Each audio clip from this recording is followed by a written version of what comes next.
देखो भाई, फिर हम लोग क्वेश्चन नंबर 4 बना रहे हैं। Generate in the books of Ganesh brother, यहाँ पर क्वेश्चन में बोला है, तो ठीक है। हम लोग personal, real, nominal, personal account हम लोग इन्वॉल्व करेंगे जहाँ बिजनेस क्रेडिट में होगा, मतलब हमको जर्नल एंट्री में किसी का नाम लिखना है, किसी का नाम लिखना है। कोई भी गुड्स को लिखना है तो रियल अकाउंट, कोई भी गुड्स को लिखना है तो रियल अकाउंट, और कोई भी एक्सपेंसेस और इनकम को लिखना है तो हमको नॉमिनल अकाउंट यूज करना होगा, ठीक है। आइए, पहला है question, Dev sold good to Dev, sold goods to Dev. Date है उसका आपका March 3। Sold good to Dev, Dev account debit to sales account, Dev account debit to sales account, being sold goods to Dev.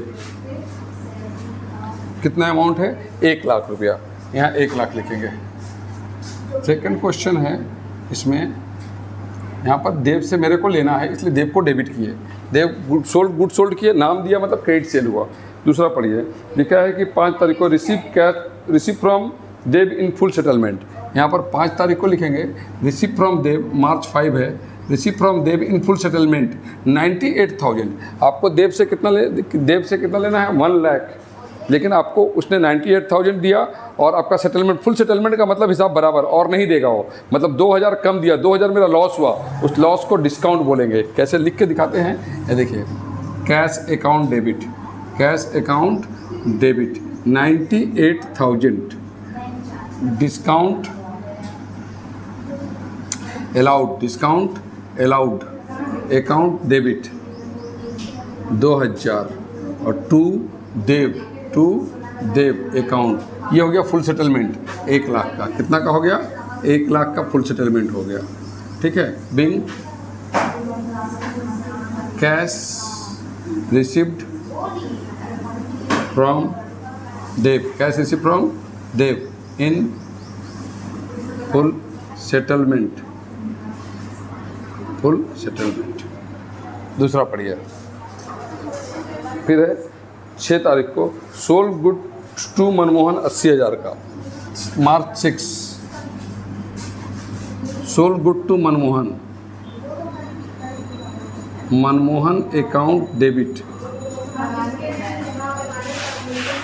Mohan account debit to sales account, Manmohan account debit to sales account, being sold good to Manmohan, sold goods to Manmohan, sold good to Manmohan, ठीक है। 80,000 यहाँ लिखेंगे, 80,000 और यहाँ भी लिखेंगे 80,000। हो गया? चलिए, ठीक है, हो गया तुम्हारा, ठीक है। जाओ देखो, फिर लिखो, देखो, सोल्ड गुड टू मनमोहन 80,000। फिर 8 तारीख को लिखा, मनमोहन रिटर्न गुड्स। इसका तभी जैसा बताए थे, रिटर्न करेंगे। नेक्स्ट क्वेश्चन, पिछले क्वेश्चन में बताए थे हम, मनमोहन रिटर्न का एंट्री बताए थे कि उसको जस्ट अपोजिट बना देना है। अपोजिट का मतलब हुआ इसको उल्टा कर देना है। Sales return account debit, sales return account debit to Manmohan account, sales return account debit to Manmohan account. इसका उल्टा, मनमोहन डेबिट था तो यहाँ क्रेडिट कर दिए, और यहाँ पर सेल्स था तो उसके साथ रिटर्न जोड़ दिए। रिटर्न इनवर्ड भी बोलेंगे, बाद में वो सब हम लिखेंगे, अभी सिंपल वर्ड में चलते हैं। 1,000 का गुड्स रिटर्न कर दिया मनमोहन को, goods return to Manmohan, goods return to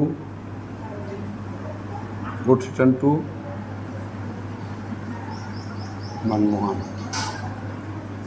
हो गया। नेक्स्ट आइए, 8 के बाद 10 को लिखा हुआ है, फिर 15 को, रिसीव फ्रॉम मनमोहन और इन फुल सेटलमेंट। मनमोहन से कितना लेना है मेरे को? 80,000।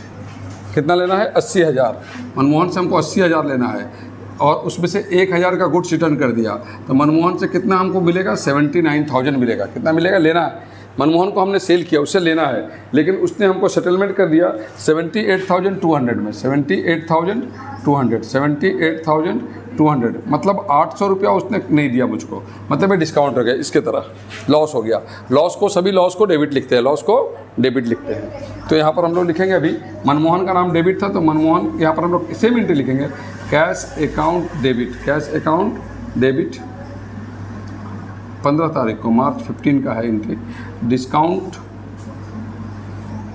Allowed, discount allowed account debit, discount allowed account debit to Manmohan account, to Manmohan account being cash, same narration, cash receive from Manmohan, यहाँ नारेशन सेम होगा इसका, समझिए। Cash receive from Manmohan, Dev के जगह में मनमोहन हो जाएगा, इन फुल सेटलमेंट। अमाउंट कितना हो जाएगा, 80,000 मनमोहन का डेबिट था, उसमें 1,000 क्रेडिट हो गया था, तो और क्रेडिट बचेगा 79,000। ये देखिए 79 हमको मनमोहन को देना था, लेकिन मनमोहन से रिसीव कितना हुआ, 78,200। इसका मतलब 800 मेरा लॉस हो गया है, लॉस को डेबिट करेंगे नॉमिनल अकाउंट, डिस्काउंट लॉस है, इसको डेबिट करेंगे नॉमिनल अकाउंट में। उसके बाद यहाँ आ जाइए नेक्स्ट क्वेश्चन, यहाँ नारेशन उसको सेम टू सेम नारेशन होगा, देव के जगह पर खाली मनमोहन आ जाएगा, ठीक है। उसके बाद 16 को यहाँ लकीर खींच लेते हैं, पहले डेट कॉलम,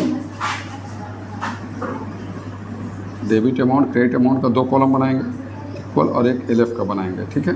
यहाँ पर 15 हो गया, उसके बाद 16 मार्च 16 को लिखा हुआ है हमारा, मार्च 16 को लिखा हुआ है कि receive cash from Ram and discount allowed. Ram से कैश मिला, तो cash is a real account, debit what's comes in, और डिस्काउंट अलाउड मतलब हमने उसको छूट दिया, मतलब मेरा लॉस हो गया। क्या हो गया, लॉस। लॉस हमेशा डेबिट होता है। Discount allowed account debit to Ram account. कितना हम कैश रिसीव किए, 19,500 और डिस्काउंट कितना हमने उसको दिया, 500, तो टोटल राम से कितना क्रेडिट हो जाएगा, 20,000। यहाँ भी वही नारेशन होगा जो वहाँ लिखे थे, देव वाला, cash receive from Ram and discount allowed, ऐसा लिख सकते हैं, ये वाला सेम नारेशन लिख सकते हैं, ठीक है। नेक्स्ट आइए 16 के बाद आइए 20 को क्या लिखा हुआ है, मार्च 20 को लिखा हुआ है कि कैश पेड कैश टू पवन को हमने दिया, कितना दिया, 4,700 4,700 एंड डिस्काउंट रिसीव। पवन को हमने पे किया, मैंने कैश जब आ रहा तो डेबिट होगा, जाएगा तो क्रेडिट होगा, तो पवन हमको डेबिट लिखना होगा, Pavan account debit, Pavan account DR to cash account, Pavan account DR to cash account to discount को समझिए। जब हमको पैसा लेना है 20,000 और मिल रहा है 19,000 में, लॉस हो रहा, ठीक है, तो इसका मतलब लॉस हो रहा तो डेबिट लेंगे डिस्काउंट, और अब फायदा हो रहा है। जैसे हमको यहाँ पर 4,700 हमने दिया उसको 300 रुपया, 5,000 के बाद पवन को 5,000 देना था, 5,000 देना था, लेकिन हमने कितना दिया, 4,700 दिया, तो 300 का डिस्काउंट कम हुआ। इन नारेशन लिखेंगे, receive from Pawan, cash received from Pawan, cash receive from Pawan and discount received, cash from and discount same वहाँ पे कैश, सॉरी यहाँ पर कैश पेड, यहाँ पर कैश पेड, वहाँ पर रिसीव था, यहाँ पर कैश है, मैंने कैश पेड, यहाँ से भी यहाँ पेड। नेक्स्ट आइए 25 को बोला, सोल्ड टू वरुण, मार्च 25 क्या लिखा है, सोल्ड टू वरुण, क्वेश्चन में लिखा है लिस्ट प्राइस 25 था, 20% डिस्काउंट। देखिए डिस्काउंट एंट्री बुक्स में नहीं होता, लिखना ही नहीं, डिस्काउंट एंट्री बुक्स नहीं लिखा, ट्रेड डिस्काउंट का एंट्री बुक्स में नहीं लिखा जाता है, तो खाली मेरे पास क्या बच गया, सोल्ड टू वरुण बच गया। तो वरुण जब सेल्स किया, एंट्री क्या लिखेंगे, वरुण अकाउंट डेबिट, उससे पैसा लेंगे, तो Varun account debit to sales account, Varun account debit to sales account, Varun account to sales account, entry वही हुआ। यहाँ क्वेश्चन था sold good to Varun 25,000 and discount and trade 20% discount, तो ट्रेड डिस्काउंट का एंट्री नहीं करते, कैश डिस्काउंट की एंट्री करते हैं। हम एक दिन बताएंगे फिर अगले क्वेश्चन में ट्रेड डिस्काउंट और कैश डिस्काउंट में क्या डिफरेंस है। आप समझो बात को कि ट्रेड डिस्काउंट का एंट्री बुक्स में नहीं करते हैं और कैश डिस्काउंट का एंट्री करते हैं। एक कैश डिस्काउंट है इसलिए इसका एंट्री लिख रहे हैं हम लोग, इसका एंट्री लिख रहे हैं। ट्रेड डिस्काउंट को हम लोग नहीं लिखते, लेकिन उसका प्राइस कम हो जाता है। जैसे यहाँ पर बोला कि वरुण, यहाँ पर बोला कि 25,000 का गुड्स वरुण को हमने सेल किया और 20% ट्रेड डिस्काउंट है। 20% मीन्स 5,000, 20% मीन्स 5,000, मतलब यहाँ पर हम प्राइस लिखेंगे 20,000। 25,000 और 5,000 ट्रेड डिस्काउंट हो गया, उसका एंट्री नहीं करेंगे लेकिन अमाउंट लेस करके लिखेंगे। Being sold goods to Varun,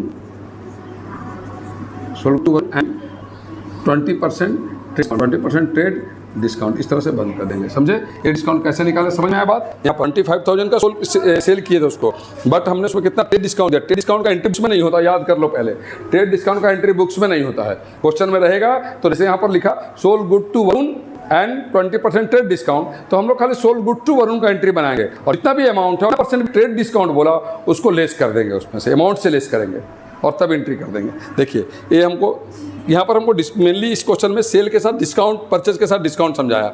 देखिए सेल अकाउंट, देव को सेल के पिछला क्वेश्चन में हम लोग उससे पढ़े थे